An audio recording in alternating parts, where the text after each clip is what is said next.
Bonjour cher Sagittaire, voici votre guidance et nous avons la carte de la manipulation. Alors, cette carte, elle nous dit maîtrisez vos pensées négatives et ne vous laissez plus manipuler par elles. Alors,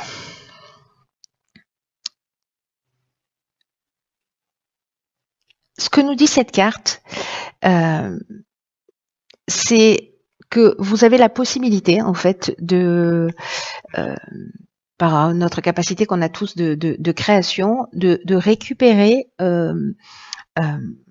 votre capacité à transformer le négatif en positif, en tout cas à commencer déjà à l'observer pour pouvoir le transformer et pour retrouver votre pouvoir personnel. Parce que là, ce qu'on nous explique avec cette carte de la manipulation, c'est que toutes les pensées et toutes les paroles émettent des vibrations qui vont déclencher des émotions, des sentiments négatifs ou positifs. Et donc en fait, c'est vraiment très important d'être dans l'observation de ce qui nous passe par l'esprit ou de ce qui va sortir de notre bouche. Donc là, on vous propose de surveiller précisément vos pensées, surtout si elles ne sont pas en accord avec ce que vous aimeriez vivre. Ou si vous êtes en train de vivre une situation, dans quelle mesure est-ce que vous êtes en train de la nourrir par vos pensées ou par les mots que vous prononcez. Parce que dans ce cas-là, si vous n'êtes pas en accord avec ce que vous voulez vivre, c'est que précisément vous êtes vous êtes manipulé par vos pensées. Voilà, c'est-à-dire que sans que vous en ayez vraiment conscience, vous êtes sous l'influence de ces pensées négatives. Alors, précisément, ce que nous propose cette carte et cette énergie-là, c'est de commencer à être dans l'observation pour transformer justement ce qui est néfaste pour vous, parce que c'est le terme néfaste.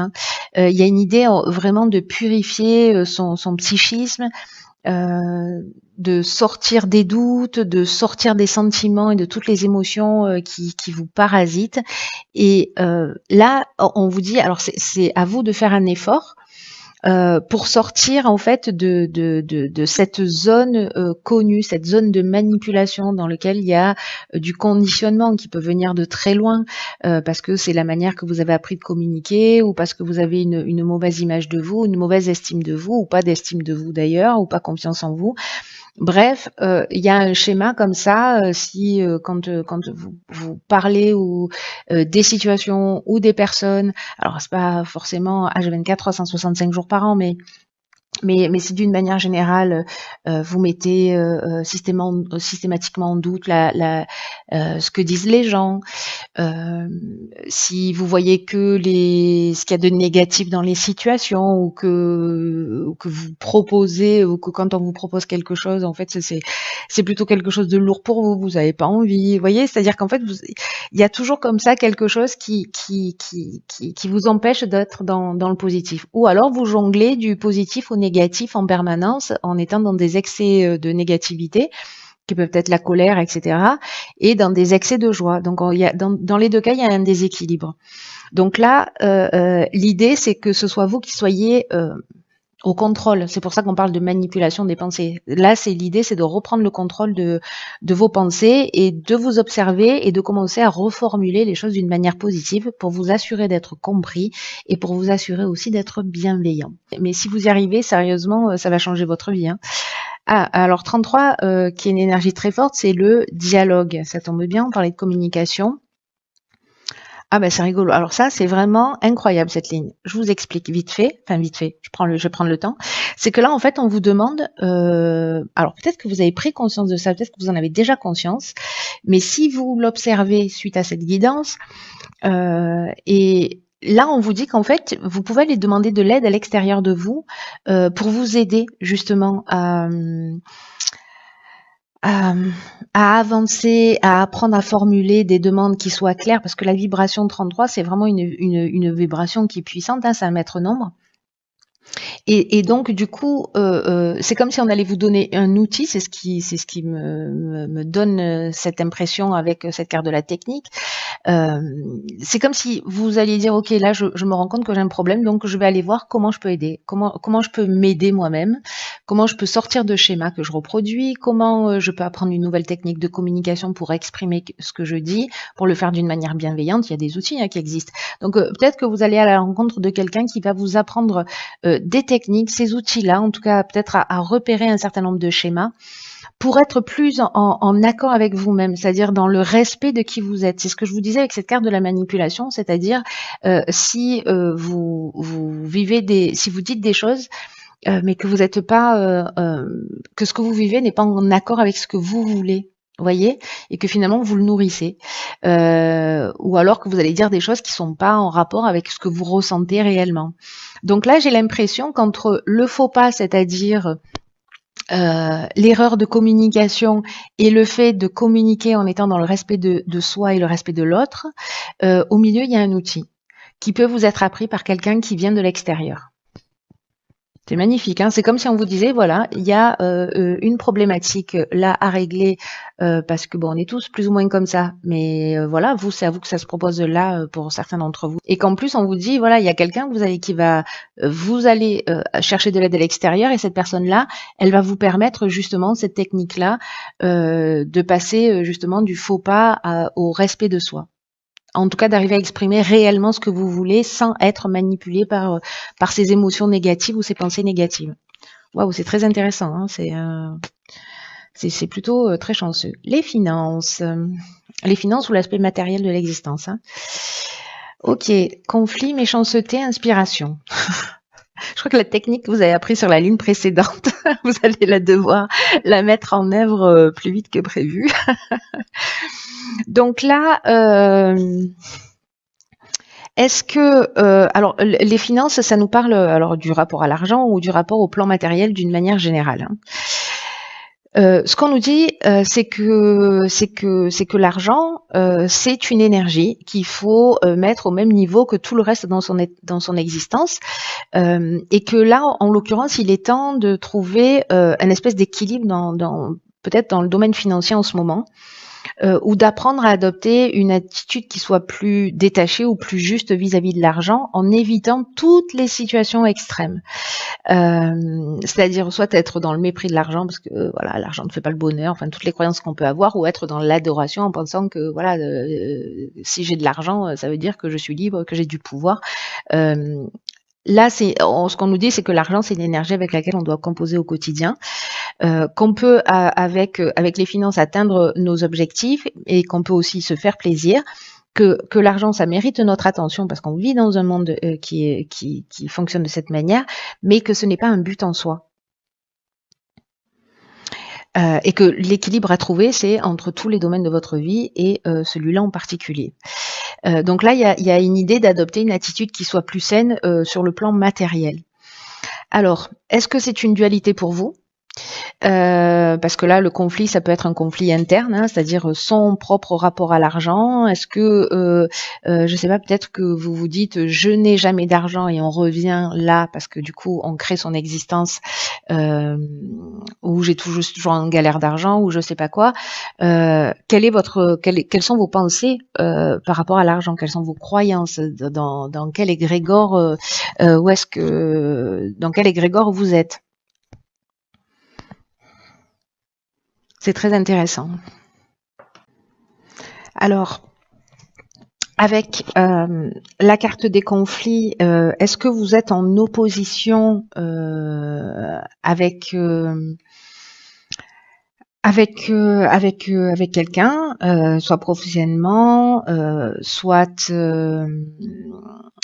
au niveau du couple, soit au niveau familial, enfin voilà, est-ce qu'il y a un domaine de votre vie où vous êtes en conflit en rapport à l'argent? Soit vous avez des opinions qui sont tranchées justement par rapport à l'argent, soit vous êtes dans un manque de clarté dans le domaine matériel.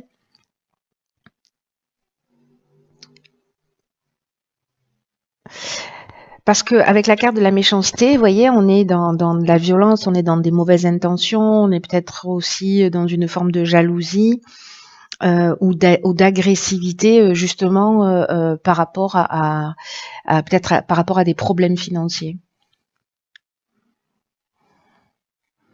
Et là, ce qu'on vous dit, alors est-ce que c'est parce que finalement vous allez employer cette technique de modifier vos pensées, voilà, d'être attentif à ça, mais la carte de l'inspiration qui vient mettre une touche de de lumière dans dans cette ligne là, du moins, ça nous parle de compréhension.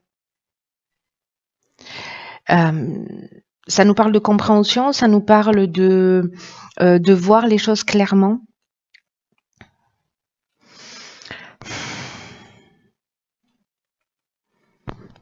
C'est comme si d'un coup vous compreniez peut-être, vous voyez, parce que l'inspiration c'est ça aussi, c'est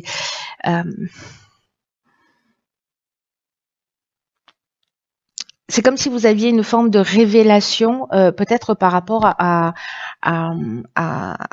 cet aspect matériel ou au conflit ou vous voyez. Alors, est-ce que c'est parce qu'il y a cette prise de conscience et que vous allez modifier quelque chose ou que vous allez communiquer d'une manière différente? C'est possible aussi, ou peut-être que vous allez avoir une prise de conscience qui va vous permettre, pour moi, de sortir de cette situation. J'ai l'impression qu'il y a, vous savez, c'est comme un déclic. Voilà, c'est un peu l'impression que ça me donne, cette carte de l'inspiration. Comme si d'un coup, soit vous découvrez la vérité par rapport peut-être à une personne en face de vous, hein, que vous découvrez qu'il y a de la jalousie ou qu'il y a de la méchanceté ou peut-être quelqu'un qui se sert de vous. Il y a une forme de manipulation aussi. Peut-être c'est vous qui vous rendez compte que vous êtes dans cette situation inconsciemment. Mais en tout cas, ici, il y a quelque chose qui s'éclaircit, soit par rapport à vous, à votre rapport à l'aspect financier, et peut-être lié à votre manière de voir les choses. Soit c'est par rapport à quelqu'un de l'extérieur. Peut-être que c'est le fait aussi d'envier des personnes qui a cette forme de dualité par rapport à l'aspect matériel de la vie, parce que peut-être pour certains d'entre vous, c'est un peu plus difficile que pour d'autres, et que finalement vous ressentez un peu de jalousie, et que là finalement vous comprenez que c'est simplement lié à des pensées négatives qui sont en train de qui vous manipulent. Enfin, après, ce ne sont pas les pensées de quelqu'un d'autre, ce sont les vôtres, hein, mais je veux dire liées à des conditionnements. Alors on va voir ce que nous réserve la troisième ligne.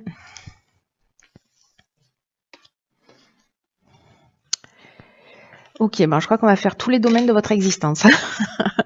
Donc ici, on a la carte du couple qui est déjà sortie. On a la carte de l'amour, de la révolution et de l'errance. Pof, pof. Est-ce que vous voyez tout? Impec. Alors,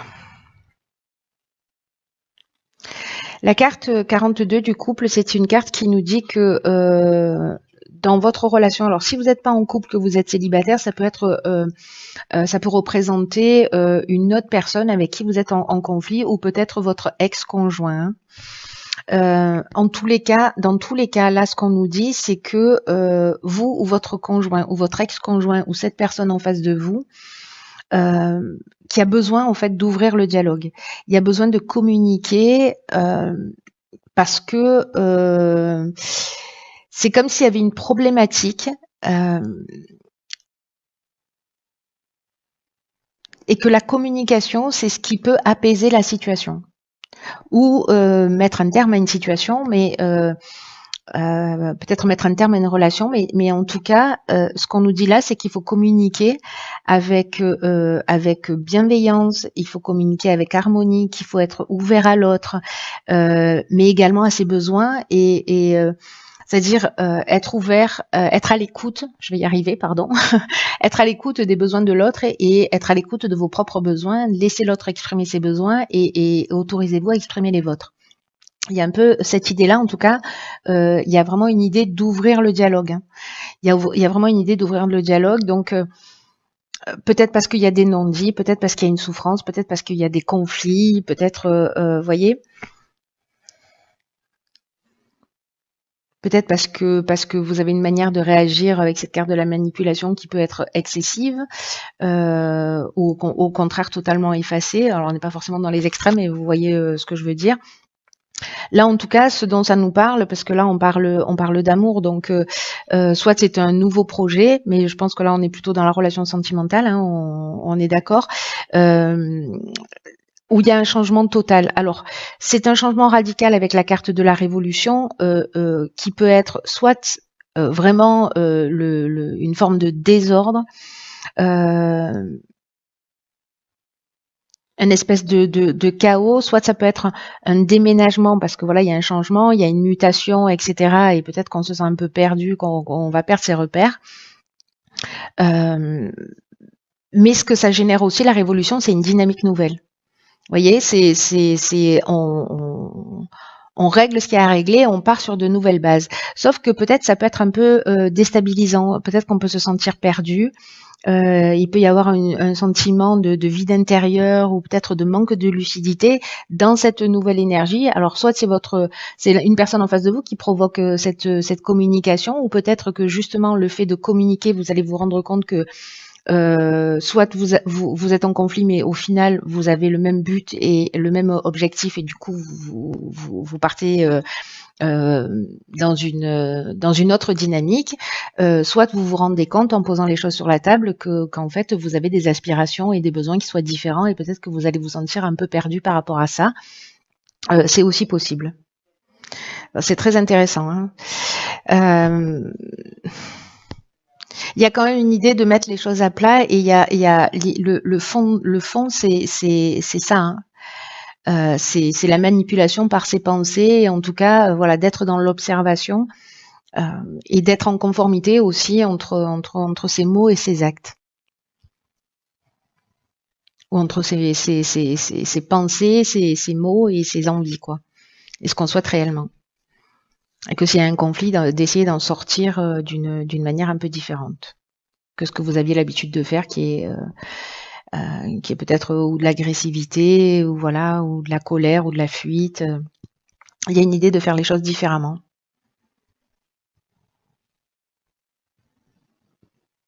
Ce qui peut remettre, j'ai l'impression, en question beaucoup de choses, hein. Alors ça peut être simplement, encore une fois, un déménagement, une mutation, et du coup on perd un peu ses repères. Je sais pas, votre conjoint part d'abord, ou vous voyez. Enfin, il y a plein d'options possibles, mais il y a quelque chose qui peut être un peu, ouais, enfin voilà, déstabilisant, et qui peut causer, je vous dis, une sorte de désordre, mais il y a quand même un objectif toujours positif, hein, derrière toutes les situations. Voilà. Voilà, cher signe du Sagittaire, je vous souhaite de passer un magnifique mois. Prenez vraiment bien soin de vous. Je vous embrasse très fort, et n'oubliez pas de me tenir informé. À bientôt.